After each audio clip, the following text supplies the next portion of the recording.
Hello, welcome to another Daily Digest video. I'm Merriam. Today I am playing a lot of cards that everyone hates playing against. This is a mono-red prison deck. We see Chalice of the Void, we got Blood Moon, there's a Snaring Bridge in there. And it's a deck that has seen a little bit of play on the fringes of Modern, but hasn't broken through, and I think part of the reason is due to the fact that the mana acceleration for this deck is pretty poor. Most typical lists play various red rituals, like the kind you'll see in Storm, and Simian Spirit Guide, and they're all one-shots that only make 1 mana, and you really need to be able to play multiple lock pieces in the early part of the game to shut down Modern decks, because they're just that powerful. And without that ability, the prison decks have lagged behind. But Modern does have a really broken piece of mana acceleration in Mox Opal, a card that has drawn some conversation about being banned, and so this is a version that goes hard into trying to incorporate Mox Opal using Darksteel Citadel and then Welding Jar, which both protects Chalice of the Void and Snaring Bridge while trying on Mox Opal, so I think it's a great addition. And with the additional artifacts, we get to play cards like Aether Grid, Gearport Aether Grid in the main deck, great against small creatures. We get to play Karn, a great win condition that gives the deck some card advantage, so an innovation on the archetype that I think moves the deck in some interesting and good directions. And I'm just about done stalling, trying to figure out whether or not I want to mulligan this hand. If one of these opals was another 0 mana artifact, no, that wouldn't do anything. In my head, I said I would keep this hand if I could generate 3 mana on turn 1 and be able to play a turn 1 Blood Moon, but I can't. Because we can play a Chalice on 0, but then we can't play the second Mox Opal, and we can't turn on these opals, so this has to be a mulligan. This is definitely a deck where you mulligan very aggressively, because you need to do something very powerful in the early parts of the game. This hand isn't great. We do have turn 2 Chalice on 1, and hopefully follow that up with a Blood Moon, so I will keep this one. We already have a Blood Moon. Blood Sun is generally just a worse version of Blood Moon, so I'm going to bottom that, and they are on the play.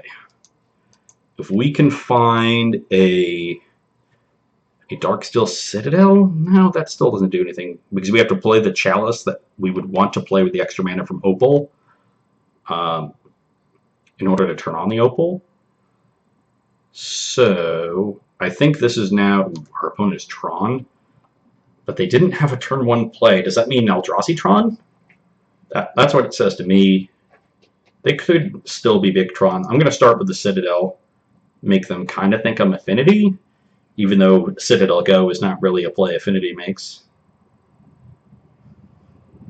Okay, still nothing. This really makes me think they're Eldrazi Tron.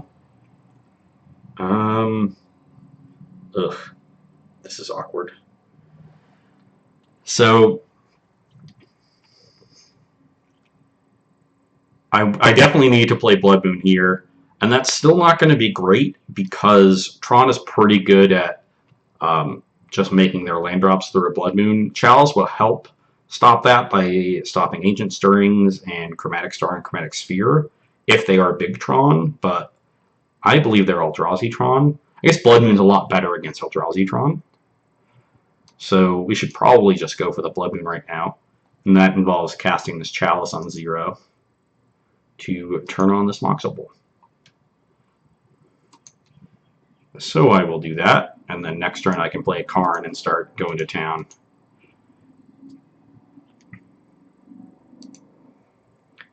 Okay, opponent F6. They didn't have anything. They could have had a Warping Well there, which would have been nice, giving them access to colorless mana if they are Eldrazi Tron. Not sure if Eldrazi Tron decks have Warping Well in the main anymore. I'm not up to date on the way those decks look, but our opponent did have Natural Tron, which now does nothing. I still think they're Eldrazi Tron. If they were Big Tron, they might have had an Oblivion Stone there, which is our big worry once you have Blood Moon down, because it's not that hard for them to get to 5 mana and then blow up the O-Stone, and we'd have nothing. They'd have Tron online, and everything would be bad. I don't really... Once I have Blood Moon out, I don't think I need to draw to more lock pieces. Making a construct here, it'll be a 4/4. Next turn, if I make another one, there'll be 5/5s, and And that's just enough of a clock to end this game before they get anything going. Because I do believe they are Eldrazi Tron. Regular Tron is going to do something on the first 2 turns. They're going to play some chromatic artifacts. They're going to try to play a Sylvan Scrying, something like that. There's a lot of cheap spells in that deck. Whereas Eldrazi Tron, I can believe keeping a hand that doesn't really do anything until turn 3 because they had Natural Tron. Hold on. I definitely want to play this mountain here because Blood Moon does not make artifact lands not artifacts because artifact is a super type. Ooh, dismembering a construct here. Okay. So they did accidentally dismember the one that can't attack, so not the best move by them. This does prevent 1 damage from the Aether Grid, because this attack is going to bring me to 3 untapped artifacts, but that's fine. Yeah, unless they find a wastes here. Well, okay. So our opponent has decided to reveal their hand when I 100% thought they were Eldrazi Tron, and instead they're Big Tron, and they just kept a Natural Tron hand and got destroyed by Blood Moon. So that information will help a lot in sideboarding. I definitely want these Damping Spheres, and I'm pretty sure I want these Shattering Sprees. I'm not a deck that has a ton of ways to put pressure on my opponent. So Shattering Spree dealing with Wormcoil Engine, potentially dealing with a Oblivion Stone that they cast through a Blood Moon is definitely important. Blood Sun doesn't really do much of anything. They probably just have that 1 Ghost Quarter to find off of Expedition Map and Sylvan Scrying. It's probably their only land. Oh, they usually have 1 Sanctum of Ugin too, sure. Still not something I'm interested in shutting down with Blood Sun. I also don't think Ensnaring Bridge is very good. Crypt, obviously not a impactful spell here as far as the effect and the text on the card, but just being a 0-mana artifact to turn Opal so I can power out Blood Moon I think is important. I don't think Aether Grid is very good. It's possible Blood Sun is better than Aether Grid. Everything else I'll keep in. Chalice and 1 should actually be pretty good, because one of the issues with Blood Mooning Tron is that they just use all of their cantrips to cycle through their deck and make land drops naturally. So if you pair Blood Moon with a card that shuts down their ability to do that, shuts down their velocity, you're in a lot better shape. And Stony Silence is typically the card that does that, but Chalice and 1 does that pretty well too. It also shuts down Ancient Stirrings that Stony Silence does not. This is 60. How good is Aether Grid? It can help me contain Planeswalkers, maybe? Is Blood Sun better? I mean, it honestly might be, just because it cantrips, but I'm going to try out Aether Grid here. I kind of want to see how it helps contain Planeswalkers. And if I'm wrong, and I guess we're going to find out if I'm wrong. Maybe not. This is just not explosive hand. So I don't think I can keep it on the draw, even though they mulliganed and I have Blood Moon. Blood Moon is not a card like a KO card against Tron. It's really just another piece of the puzzle. And not being able to land it that early, at best I'll land it on turn 3 on the draw, so they can have Tron before me, or before I land Blood Moon, and then not much of a clock, just as Chandra. Yeah. We definitely need to prioritize pretty fast hands against them. The sand is speculative, but it can do something before they get Tron on tap online because of Damping Sphere. It can protect the Damping Sphere with Welding Jar. If they're an Opal, it can turn that on. I think this is a keep. We'll just need to scry aggressively towards a mana source. And as much as people allowed Blood Moon against Tron, this is going straight to the bottom. I think I would have bottomed any non-mana source there. Okay. Oh, I didn't check to see how they scried. Give me 1 second. They put it on top. So their top card is good. I will play Citadel and pass the turn.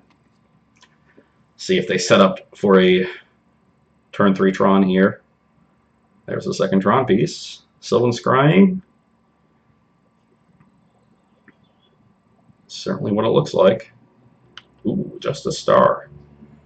Do they leave second Tron piece on top?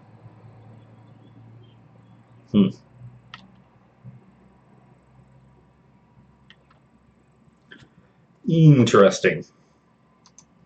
Well, given that they scryed on top, I'm going to give them some credit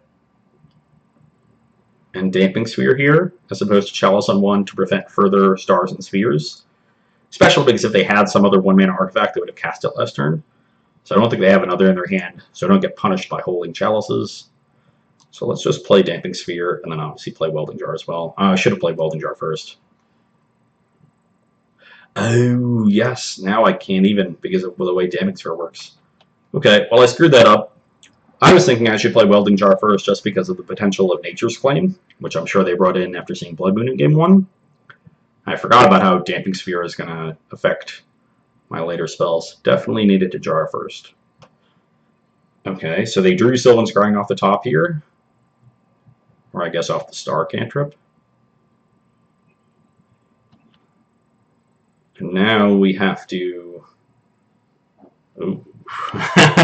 Now we have to be wary of how we sequence.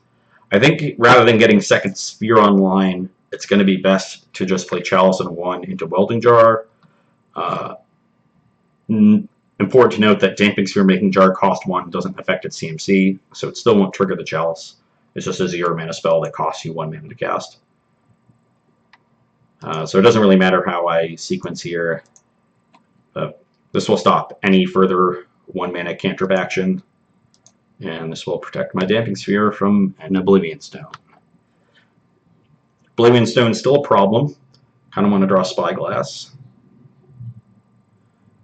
I have Forest here, nothing. Well, I guess it's time to commence beatdowns. Not that Chandra is really a beatdown machine, but that's what we have. Take 2, please. Kind of didn't want to show them that Shattering Spree. This Chalice also shuts down Nature's Claim, which is their 1 out to turn on Tron immediately. And now we're looking pretty good. I guess if they play a Worm Coil next turn, we might have a problem.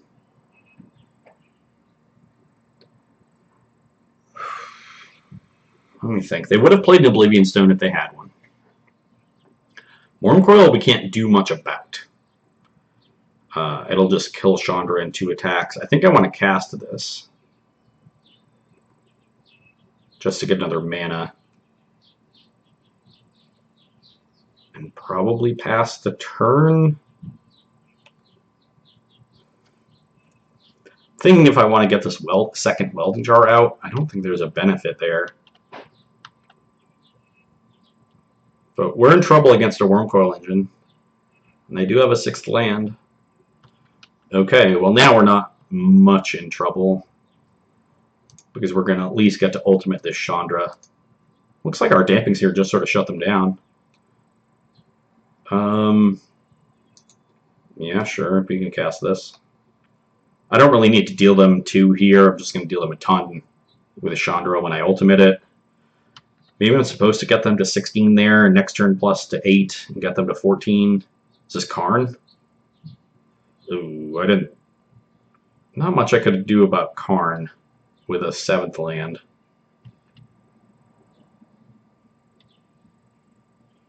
Yeah, they deal with the Chandra first. Thought I was in the clear, but they just make a ton of land drops. And then Chalice does a good job of stopping that, but they just drew 7 lands. Yeah, Welding Jar doesn't stop Karn, and next turn they're set to exile Damping Sphere and have Tron online. So I guess I have to play this other Damping Sphere from my hand. Not that it does much of anything.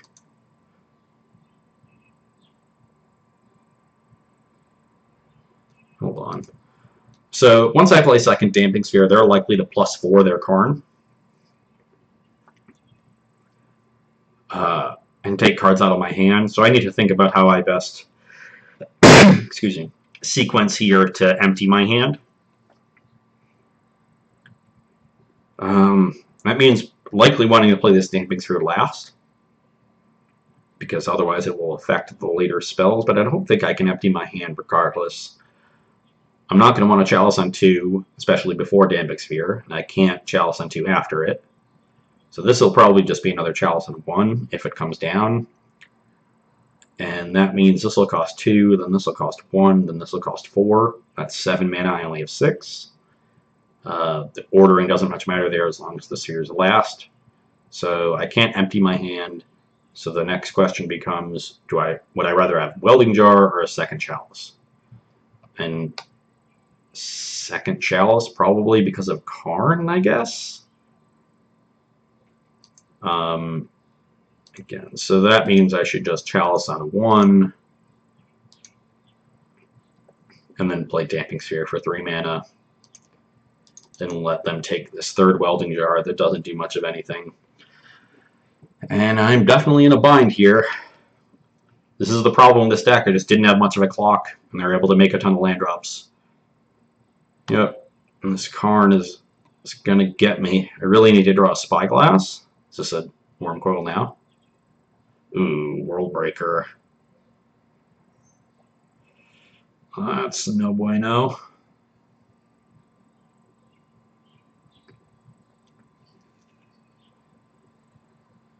Sure, that deals with the sphere. The Karn will deal with the other one on my next turn.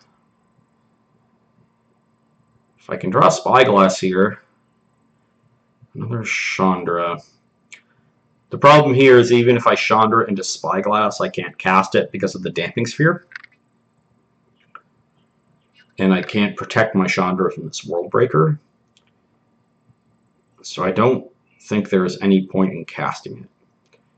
My guess is they will minus on Damping Sphere and do something that puts the game away anyway, but if they minus on Damping Sphere and don't have much of anything, maybe I can Chandra into Spyglass and get somewhere. No, they just play conservatively and take my Chandra. A wise Tron player here.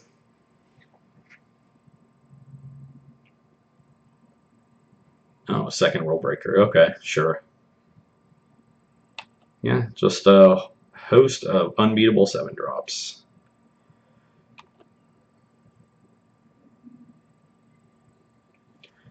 And that'll do it for me. I think in most games they would not have made 7 straight lands and would have hopefully gotten stuck with some 1-drops in their hand, but you know, that's not every game. Maybe Ensnaring Bridge is good just to protect my Chandras and Karns. Because Aether Grid would not have been very good there, right? I guess they -3 initially, but if they had just plussed and played their other 5/7s, I don't think that would have made a difference.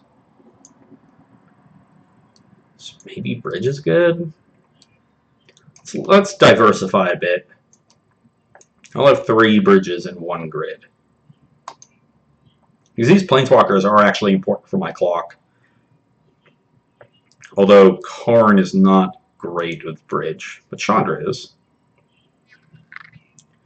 This hand has no mana. Easy mulligan. The awkward Gemstone Caverns on the play. But I think this is a keep. Because I can Blood Moon on 3 on the play. I have a Chalice, I have a Jar to protect it. They mulliganed. Yeah. There is the mountain that I want, so we can top that very easily. And they topped as well. Start on Citadel. This should be a pretty good hand, actually. I'll get to Chalice next turn.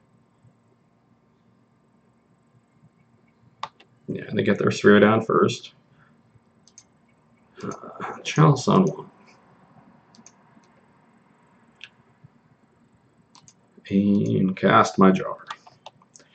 See if they set up for a turn 3 here. I am weak to Oblivion Stone. Ooh. A second copy of a Tron land. And they find a tower. There's fourth land for Chandra, so this is going about as well as I could have hoped. We've got our lock pieces. They have to make a bunch of land drops. We have a clock on them. Well, that is what I did not want to see. And they made it with a forest here, so we know... Oh, yes. Okay. Is there any risk to keeping the Shattering Spree in my hand and killing their Oblivion Stone next turn? I don't think there is.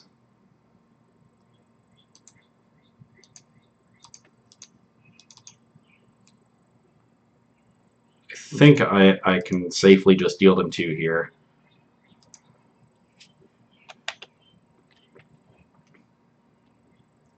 There's the tower we knew about. And a Karn. That is also interesting. So we do have to be wary of Shattering Spree interacting with Chalice. I have to replicate at least once to deal with this Oblivion Stone, but I have 6 mana. So I can Karn, make a 4/4 construct, and plus for mana on Chandra and Spree the Oblivion Stone. And it was important to wait a turn because if they have a second O Stone in their hand, and I kill it on my previous turn, they're going to cast the second one now and blow it up on turn 5 if they have a 5th land. Now, they're highly unlikely to play second O Stone when they think they're popping the one they have in play already. So I essentially gain an extra turn against the second O Stone.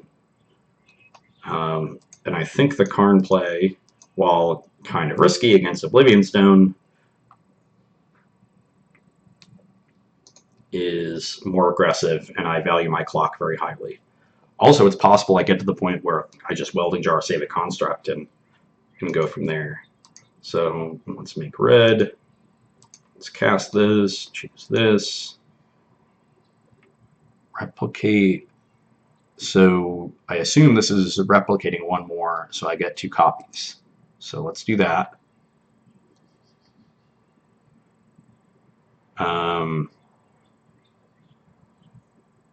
Let's put this on the stack first. Same targets. Okay, so we did that fine. We blew that up. We made a thing. We've activated both our Planeswalkers. Ship the turn. Could be in trouble against a Wormcoil on 6. Ooh, they don't have 5th land this time. Yeah, I think they're stuck because of this Chalice on 1.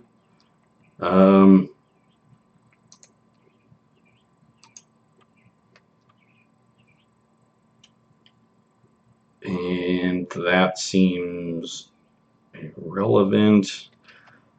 So I'm thinking what the most efficient way to kill them potentially on my next turn is. Casting this deals them extra damage already with this construct, unless they have a removal spell.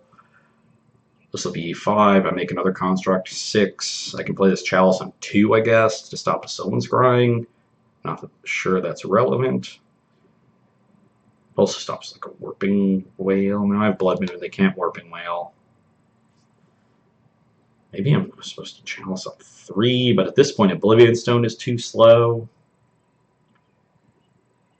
This is going to get them to 13. Or I guess this makes it 5/5, make it a 6/6, attack them to 12. Okay, then they're just dead even without the Chandra. Okay, yeah, I'll cast the Crypt. Just give myself the most things. Put them to lethal next turn. No. Oh, I keep thinking it puts the unsick one on the left. I don't think they have outs here, because they can't Nature's Claim. They could Thrag Tusk. Even that I don't think would be good enough. I go to 17. I would at least force a chump block with Thrag Tusk. Nope. Whew. Well, pretty straightforward games there. In a matchup that, you know, sometimes on paper you would say that matchup's great. We have a ton of main deck hate between Blood Moon and even Chalice is pretty good against Tron. But the thing that a lot of people ignore in that matchup is treating Tron like a combo deck, because they're not. they're not a combo deck of traditional sorts. They're pretty interactive. Even Karn and Oblivion Stone and Ukin are all pretty interactive cards. But the reality is, what they're doing is establishing a battlefield that is way more powerful than what their opponent is doing, and they're doing that in a non-interactive way. They're pretty much a ramp deck. And if you give that deck time, that style of deck time, they're going to eventually overpower what you're doing. They'll make their natural land drops, like we saw in Game 2. So you do need to prioritize having a clock, even if you have cards that ostensibly shut them down, like Blood Moon, because they think their cards are colorless. It's not like Eldrazi Tron, where they need specific colorless mana. They can cast them all off of generic mana, and so they'll make their land drops, and they'll kill you with just naturally casting Wormcoils and Karns and World Breakers, as we saw in Game 2. So I had pretty good hands. I think both of us mulliganed almost every game, but I was able to come up quickly, shut down their draw engine, shut down their mana engine, and then establish a clock and close the game before they could draw out of that. And that happened 2 times. Got a little bit lucky there in the first game where they kept a hand banking on Natural Tron. In most game 1s, that would be pretty good. And we were fortunate that our deck does have main deck interaction. So that was one game where Blood Moon just did its job. But it was really key there in Game 3 to have the follow-up Karn, the follow-up Chandra to our lock pieces in order to close the game out. And they missed a land drop. I'm sure the Chalice probably shut down a 1-mana artifact in their hand that could have helped to dig for more lands, maybe an Ancient Stirrings. So I would wager that Chalice is pretty important. It's one of those cards that's hard to tell how important it is because your opponent doesn't cast the 1-mana cards in their hand. So when it's doing its job, it looks like it's doing nothing. But just early lock pieces followed up with a clock. And that's the recipe that gets drawn up for beating combo decks. Early disruption, followed up with a clock. Make sure they can't recover. We were able to do those things, able to take down the match. Mox Opal did some work. I think it's a very good addition to the deck. I think Karn is good in the deck. The constructs we made were very big, 4/4s and 5/5s immediately. So that versatility of Karn, where all 3 of its abilities are relevant, I think is really critical in making the card good. That's why we've seen it a bit in Affinity and Modern. And we'll continue to see it in similar decks. Deck seems sweet. Tron player lost. That's always awesome. I mean, literally everyone loves it when Tron loses. I love it. I'm sure you all love it. If you don't love it, then I don't like you. So regardless of that, I hope you enjoyed watching, and you can come back and see me on Wednesday. Bye. Bye.